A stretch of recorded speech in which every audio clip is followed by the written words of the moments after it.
बिस्मिल्लाहिर्रहमानिर्रहीम। अस्सलाम वालेकुम दोस्तों, कि आपने किसी नवमौलूद बच्चे को माँ की गोद में बात करते हुए देखा या सुना है? यानी ऐसा बच्चा जो पैदा होने के बाद अपनी माँ की गोद में हो, बोले और अच्छे से बात करे। दोस्तों, ऐसा सिर्फ अल्लाह पाक के हुक्म से ही मुमकिन है। तारीख में नवमौलूद बच्चों के कलाम करने की मुख्तलिफ रवायात और तादाद मिलती हैं। दोस्तों, इस हवाले से सही बुखारी की हदीस नंबर 3436 में नबी करीम सल्लल्लाहु अलैहि वसल्लम का इरशाद पाक है, यानी गोद में 6 बच्चों के सिवा किसी और ने बात नहीं की। दोस्तों, इस वीडियो में मैं इन 6 बच्चों के बारे में बताने जा रहा हूँ। ये नवमौलूद बच्चे कौन थे और किन खास मौक़ों पर उन्होंने अल्लाह पाक के हुक्म से कलाम किया।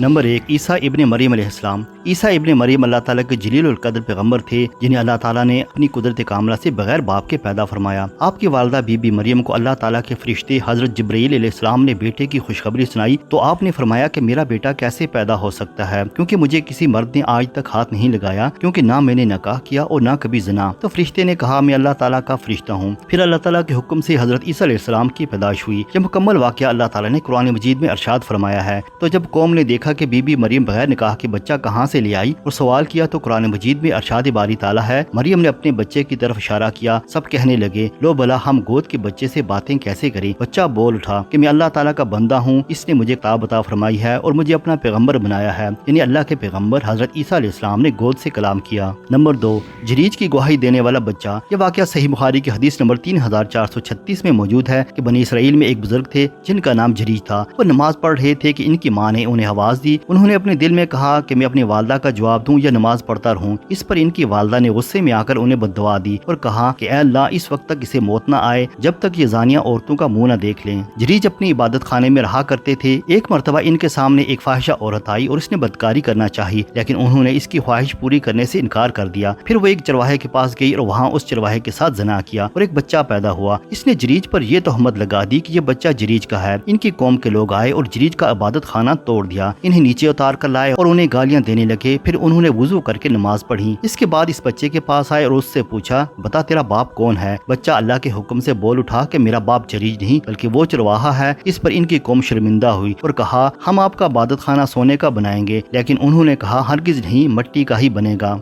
नंबर 3, माँ को टोकने वाला बच्चा। बुखारी शरीफ की इसी हदीस में यह वाक़या भी मौजूद है कि बनी इसराइल की एक औरत थी जो अपने बच्चे को दूध पिला रही थी। करीब से एक सवार नहायत इज्जत वाला गुजरा। इस औरत ने दुआ की कि ए परवरदिगार, मेरे बच्चे को भी इस जैसा बना। लेकिन बच्चा अल्लाह के हुक्म से बोल पड़ा कि ए अल्लाह, मुझे इस जैसा ना बनाना। फिर इसके सीने से लगकर दूध पीने लगा। थोड़ी ही देर गुजरी थी कि एक बांदी उनके करीब से ले जाई गई जिसे इसके मालिक मार रहे थे। तो इस औरत ने दुआ की कि ए अल्लाह, मेरे बच्चे को इस जैसा ना बनाना। बच्चे ने औरत का दूध छोड़ दिया और कहा, ए अल्लाह, मुझे इसी जैसा बना दे। इस औरत ने पूछा, तू ऐसा क्यों कह रहा है। बच्चे ने कहा कि वो सवार जालिमों में से एक जालिम शख्स था और इस बांदी से लोग कह रहे थे कि तुमने चोरी की और ज़िना किया, हालांकि इसने कुछ भी नहीं किया था।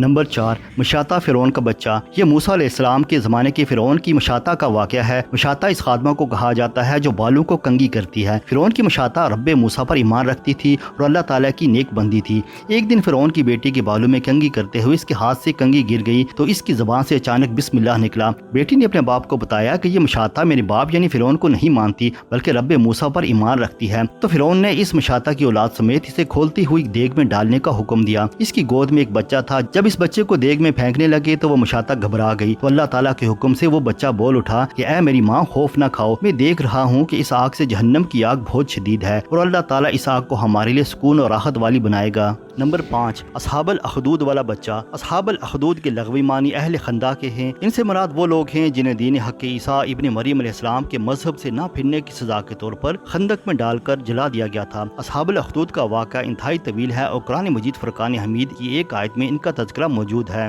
असहाबुल अखदूद में से एक खातून को जब आग में डालने का इरादा किया गया तो वह पीछे होने लगी। तो इसकी गोद से बच्चे ने कहा, ऐ मेरी माँ, खौफ न खाओ और डटी रहो, आप हक पर हो। वक़ौल हाफिज इब्ने हजर सही मुस्लिम की रवायत में सराहत है कि ये दूध पीता बच्चा था यानी नौमौलूद था। नंबर 6, हजरत यूसुफ अलैहिस्सलाम की गवाही देने वाला बच्चा। जुलेखा जब हजरत यूसुफ अलैहिस्सलाम के हुस्न जमाल पर फरिफ्ता हो गई और एक दिन खूब बनाव सिंगार करके तमाम दरवाजों को बंद कर दिया और अल्लाह के पैगम्बर हजरत यूसुफ अलैहिस्सलाम को दावत गुनाह दी तो आपने माज़अल्लाह कहकर फरमाया कि मैं अपने मालिक अजीज मिस्र के एहसान को फरामोश करके हरगिज इसके साथ कोई खयानत नहीं कर सकता। फिर जब खुद जुलेखा आपकी तरफ लपकी तो आप अल्लाह का नाम लेकर भाग निकले और जुलेखा ने दौड़कर पीछे से आपका दामन पकड़ लिया जो फट गया और आपके پیچھے زلیخا دوڑتی ہوئی صدر دروازے پر پہنچ گئی۔ اتفاق سے ٹھیک اسی حالت میں عزیز مصر مکان میں داخل ہوا اور دونوں کو دوڑتے ہوئے دیکھ لیا تو زلیخا نے عزیز مصر سے کہا کہ اس غلام کی سزا یہ ہے کہ اس کو جیل خانے بھیج دیا جائے یا کوئی دوسری سخت سزا دی جائے کہ اس نے میری عزت پر ہاتھ ڈالا ہے۔ حضرت یوسف علیہ السلام نے فرمایا کہ اے عزیز مصر، یہ بالکل غلط بیانی کر رہی ہے، اس نے خود مجھے بلایا اور میں اس سے بچنے کے لیے بھاگا تو اس نے میرا پیچھا کیا۔ تو عزیز مصر دونوں کا بیان سن کر حیران رہ گیا اور بولا کہ اے یوسف، میں کس طرح باور کر لوں کہ تم سچے ہو؟ تو آپ نے فرمایا کہ گھر میں 4 مہینے کا ایک بچہ ہے جو زلیخا کے ماموں کا بچہ ہے، اس سے دریافت کر لیجئے کہ واقعہ کیا ہے۔ عزیز مصر نے کہا کہ یوسف، بھلا 4 مہینے کا بچہ بھی بول سکتا ہے؟ تو آپ نے فرمایا اللہ تعالیٰ اس کو ضرور میری بے گناہی کی شہادت دینے کی قدرت عطا فرمائے گا، کیونکہ میں بے قصور ہوں۔ عزیز مصر نے جب اس بچے سے پوچھا تو اس بچے نے واضح بلند وسیع زبان میں یہ کہا اور گواہی دی کہ اگر ان کا کرتا آگے سے پھٹا ہوا ہے تو عورت سچی ہے اور یوسف گنہگار ہے، اور اگر ان کا کرتا پیچھے سے پھٹا ہوا ہے تو عورت جھوٹی ہے اور یوسف سچے ہیں۔ بچے کی زبان سے عزیز مصر نے یہ شہادت سن کر جو دیکھا تو ان کا کرتا پیچھے سے پھٹا ہوا تھا۔